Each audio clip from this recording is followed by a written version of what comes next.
రాజకీయాలు మాట్లాడేదానికి రాలేదు. ఒక్క విషయం చెప్పాలని వచ్చాను.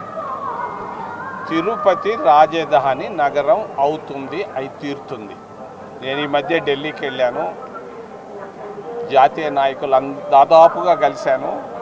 తప్పకుండా రాబోయేటువంటి జూలై ఆగస్టులో తిరుపతికి పునాది రాయి వేయించే బాధ్యత నేను తీసుకుంటున్నాను. ఇది వ్యక్తిగత నిర్ణయం.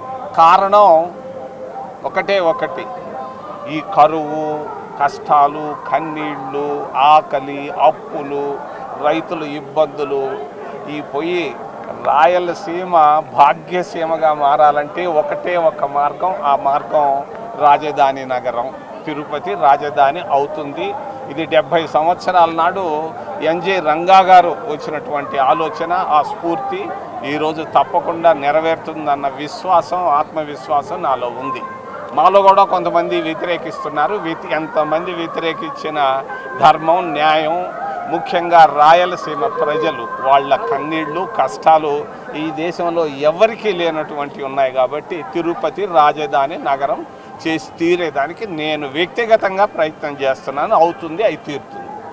సార్, ఎలక్షన్ దగ్గర వస్తుంది. మీ కాంగ్రెస్ పార్టీకి సంబంధించి రాయలసీమ జిల్లాలో ఈ అభ్యర్థుల ఎంపిక కానీ లేకపోతే మీ పార్టీ అధిష్టానం ఇంతవరకు ఏమంటే నామినేషన్ ఇంకా ఎలక్షన్ నోటిఫికేషనే వేయలేదు.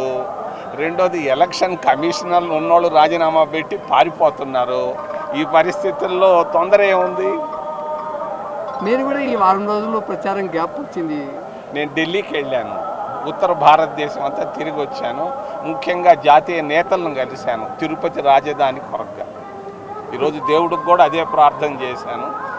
అంతేకాదు, ఈ దేశ ప్రధాని మంచివాడు రావాలని నేను ప్రార్థన కూడా చేశాను. 2024 కాంగ్రెస్ పార్టీ ఎలా ఉంటుంది? నేను ఇప్పుడేం చెప్పదలుచుకోలేదా. టెంపుల్ దగ్గర రాజకీయాలు మాట్లాడకూడదు. మళ్ళీ కావాల్సిన సార్లు నేను మాట్లాడతాను. ఇప్పుడు మాత్రం రాజధాని, ఈ కరువు, కష్టాలు, రాయలసీమ వాళ్ళ బాధలు, ఈ మనసులో ఆవేదన, నేను రాజధాని రూపంలో ఈ సమస్యలు తీరుతాయి కాబట్టి నేను ఆ విషయాన్ని ప్రస్తావించేదానికే వచ్చాను.